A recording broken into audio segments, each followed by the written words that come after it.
കാളത്തൻ്റെ ഉടയവൻ്റെ കഴുത തൻ്റെ യജമാനൻ്റെ പുൽത്തൊട്ടി അറിയുന്നല്ലോ എൻ ജനം അറിയുന്നില്ല.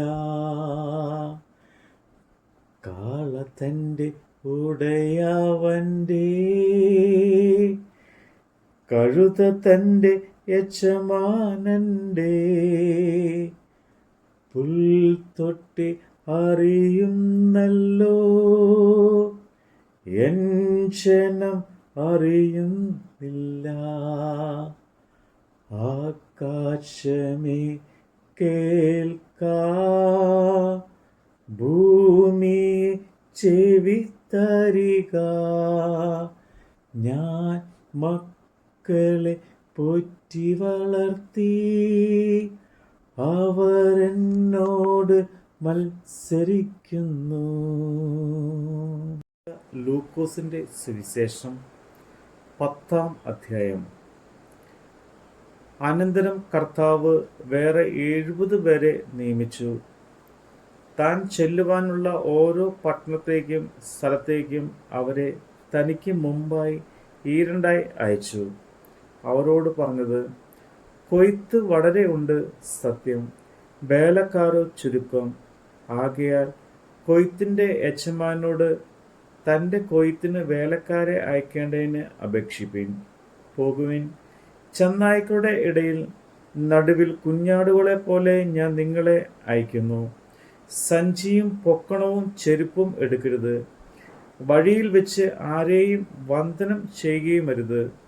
ഏത് വീട്ടിലെങ്കിലും ചെന്നാൽ ആ വീട്ടിന് സമാധാനം എന്ന് ആദ്യം പറയുവിൻ. അവിടെ ഒരു സമാധാന പുത്രനുണ്ടെങ്കിൽ നിങ്ങളുടെ സമാധാനം അവന്മേൽ വസിക്കും. ഇല്ലെന്ന് വരികയിലോ നിങ്ങളിലേക്ക് മടങ്ങിപ്പോരും. അവർ തരുന്നത് തിന്നും കുടിച്ചും കൊണ്ട് ആ വീട്ടിൽ തന്നെ പാർപ്പീൻ. വേലക്കാരൻ തൻ്റെ കൂലിക്ക് യോഗ്യനല്ലോ.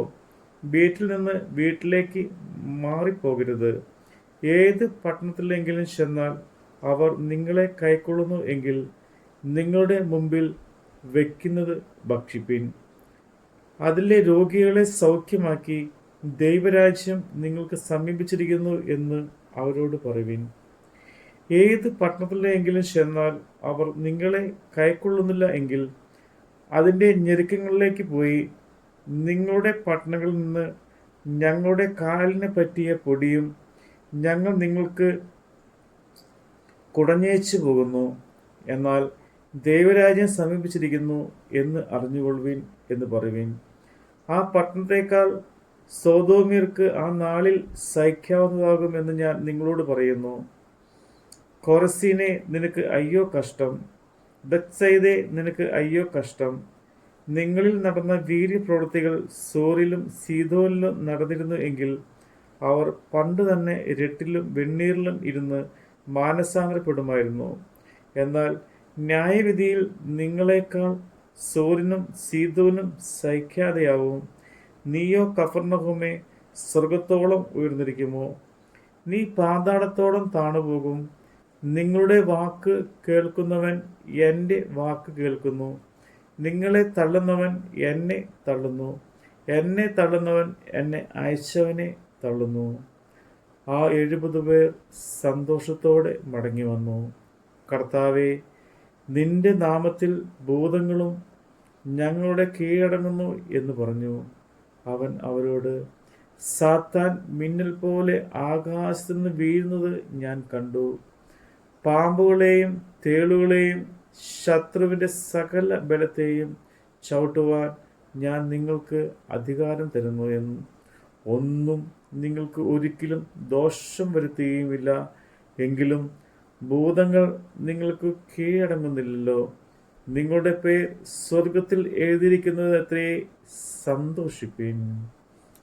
ആ നാഴികയിൽ അവൻ പരിശുദ്ധാത്മാവിൽ ആനന്ദിച്ച് പറഞ്ഞത്, പിതാവേ, സ്വർഗത്തിലും ഭൂമിയിലും കർത്താവായുള്ളവേ, നീ ഇവ ജ്ഞാനികൾക്കും വിവേകികൾക്കും മറച്ചു. ശിശുക്കൾക്ക് വെളിപ്പെടുത്തിയിരിക്കുന്നത് കൊണ്ട് ഞാൻ നിന്നെ വാഴ്ത്തുന്നു. അതേ പിതാവേ, ഇങ്ങനെ നിനക്ക് പ്രസാദം തോന്നിയല്ലോ. എൻ്റെ പിതാവ് സകലവും എങ്കൽ വരമേൽപ്പിച്ചിരിക്കുന്നു. പുത്രൻ ഇന്നവൻ എന്ന് പിതാവല്ലാതെ ആരും അറിയുന്നില്ല. പിതാവ് ഇന്നവനെന്ന് പുത്രൻ വെളിപ്പെടുത്തി കൊടുപ്പാൻ ഇച്ഛിക്കുന്നവനും അല്ലാതെ ആരും അറിയുന്നതുമില്ല. പിന്നെ ശിഷ്യന്മാരുടെ നേരെ തിരിഞ്ഞ്, നിങ്ങൾ കാണുന്നതിനെ കാണുന്ന കണ്ണ് ഭാഗ്യമുള്ളത്. നിങ്ങൾ കാണുന്നതിനെ കാണുവാൻ ഏറിയ പ്രവാചകന്മാരും രാജാക്കന്മാരും ഇച്ഛിച്ചിട്ടും കണ്ടില്ല. നിങ്ങൾ കേൾക്കുന്നതിനെ കേൾപ്പാൻ ഇച്ഛിച്ചിട്ടും കേട്ടില്ല എന്ന് ഞാൻ നിങ്ങളോട് പറയുന്നു എന്ന് പ്രത്യേകം പറഞ്ഞു. അനന്തരം ഒരു ന്യായശാസ്ത്രി എഴുന്നേറ്റ്, ഗുരു, ഞാൻ നിത്യജീവന് അവകാശി ആയിത്തീരുവാൻ എന്ത് ചെയ്യണമെന്ന് അവനെ പരീക്ഷിച്ച് ചോദിച്ചു. അവൻ അവനോട്, ന്യായപ്രമാണത്തിൽ എന്ത് എഴുതിയിരിക്കുന്നു, നീ എങ്ങനെ വായിക്കുന്നു എന്ന് ചോദിച്ചതിന് അവൻ, നിന്റെ ദൈവമായ കർത്താവിനെ നീ പൂർണ്ണ ഹൃദയത്തോടും പൂർണ്ണ ആത്മാവോടും പൂർണ്ണ ശക്തിയോടും പൂർണ്ണ മനസ്സോടും കൂടെ സ്നേഹിക്കണം എന്നും കൂട്ടുകാരനെ നിന്നെ പോലെ തന്നെ സ്നേഹിക്കണമെന്നും തന്നെ എന്ന് ഉത്തരം പറഞ്ഞു. അവൻ അവനോട്, നീ പറഞ്ഞ ഉത്തരം ശരി, അങ്ങനെ ചെയ്യുക, എന്നാൽ നീ ജീവിക്കും എന്ന് പറഞ്ഞു. അവൻ തന്നെത്താൻ നീതീകരിപ്പാൻ ഇച്ഛിച്ചിട്ട് യേശുവിനോട്, എൻ്റെ കൂട്ടുകാരൻ ആര് എന്ന് ചോദിച്ചതിന് യേശു ഉത്തരം പറഞ്ഞു, ഒരു മനുഷ്യൻ യെരൂശലേമിൽ നിന്ന് എരിഹോവിലേക്ക് പോകുമ്പോൾ കള്ളന്മാരുടെ കയ്യിൽപ്പെട്ടു. അവർ അവനെ വസ്ത്രമഴിച്ച് മുറിവേൽപ്പിച്ച് അർദ്ധപ്രാണനായി വിട്ടേച്ചുപോയി. ആ വഴിയായി യാദൃച്ഛികമായി ഒരു പുരോഹിതൻ വന്നു അവനെ കണ്ടിട്ട് മാറി കടന്നുപോയി. അങ്ങനെ തന്നെ ഒരു ലേവ്യനും ആ സ്ഥലത്തിൽ എത്തി അവനെ കണ്ടിട്ട് മാറി കടന്നുപോയി. ഒരു ശമരിയാക്കാരനോ ആ വഴി പോകുകയിൽ അവൻ്റെ അടുക്കലെത്തി അവനെ കണ്ടിട്ട് മനസ്സറിഞ്ഞ് അരികെ ചെന്ന് എണ്ണയും വീഞ്ഞും പകർന്ന് അവൻ്റെ മുറിവുകളെ കെട്ടി അവനെ തൻ്റെ വാഹനത്തിൽ കയറ്റി വഴി അമ്പലത്തിലേക്ക് കൊണ്ടുപോയി രക്ഷ ചെയ്തു. പിറ്റന്നാൾ അവൻ പുറപ്പെടുമ്പോൾ ഒരു വെള്ളിക്കാശ് എടുത്ത് വഴിയമ്പലക്കാരന് കൊടുത്തു. ഇവനെ രക്ഷ ചെയ്യണം, അധികം വല്ലതും ചെലവിട്ടാൽ ഞാൻ മടങ്ങി വരുമ്പോൾ തന്നുകൊള്ളാം എന്ന് അവനോട് പറഞ്ഞു. കള്ളന്മാരുടെ കയ്യിൽ അകപ്പെട്ടവന് ഈ മൂവരിൽ ഏവൻ കൂട്ടുകാരനായി തീർന്നു എന്ന് നിനക്ക് തോന്നുന്നു? അവനോട് കരുണ കാണിച്ചവൻ എന്ന് അവൻ പറഞ്ഞു. യേശു അവനോട്, നീയും പോയി അങ്ങനെ തന്നെ ചെയ്യുക എന്ന് പറഞ്ഞു. പിന്നെ അവർ കഫർന്നഹൂമിൽ ഒരു ഗ്രാമത്തിലെത്തി. മാർത്ത എന്നു പേരുള്ള ഒരു സ്ത്രീ അവനെ വീട്ടിൽ കൈക്കൊണ്ടു. അവൾക്ക് മറിയ എന്ന ഒരു സഹോദരി ഉണ്ടായിരുന്നു. അവൾ കർത്താവിൻ്റെ കാൽക്കൽ ഇരുന്ന് അവൻ്റെ വചനം കേട്ടുകൊണ്ടിരുന്നു. മാർത്തയോ വളരെ ശുശ്രൂഷയാൽ കുഴിഞ്ഞിട്ട് അടുക്കെ വന്നു, കർത്താവെ, എൻ്റെ സഹോദരി ശുശ്രൂഷയ്ക്ക് എന്നെ തനിച്ച് വിട്ടിരിക്കുന്നതിൽ നിനക്ക് വിചാരമില്ലയോ? എന്നെ സഹായിപ്പാൻ അവളോട് കൽപ്പിച്ചാലും എന്ന് പറഞ്ഞു. കർത്താവ് അവളോട്, മാർത്തയെ, മാർത്തയെ, നീ പലതിനെ ചൊല്ലി വിചാരപ്പെട്ടും മനം കലങ്ങിയുമിരിക്കുന്നു. എന്നാൽ അല്പമേ വേണ്ടു, അല്ല ഒന്നു മതി. മറിയ നല്ല അംശം തിരഞ്ഞെടുത്തിരിക്കുന്നു, അത് ആരും അവളോട് അപഹരിക്കുകയില്ല. നമ്മുടെ കർത്താവിൻ്റെ വചനമാണ് നമ്മൾ കേട്ടത്. നിത്യഭാരം ചുമക്കും ജനം, ദുഷ്പ്രവൃത്തിക്കാരുടെ മക്കൾ,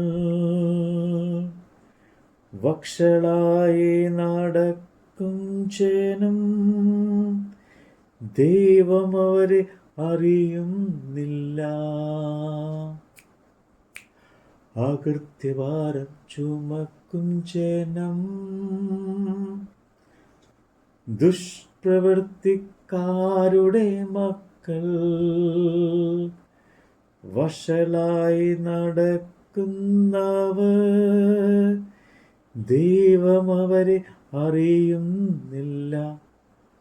ആകാശമേ കേൾക്ക, ഭൂമിയെ ചെവിത്തരിക. ഞാൻ മക്കളെ പോറ്റി വളർത്തി, അവരെന്നോട് മത്സരിക്കുന്നു.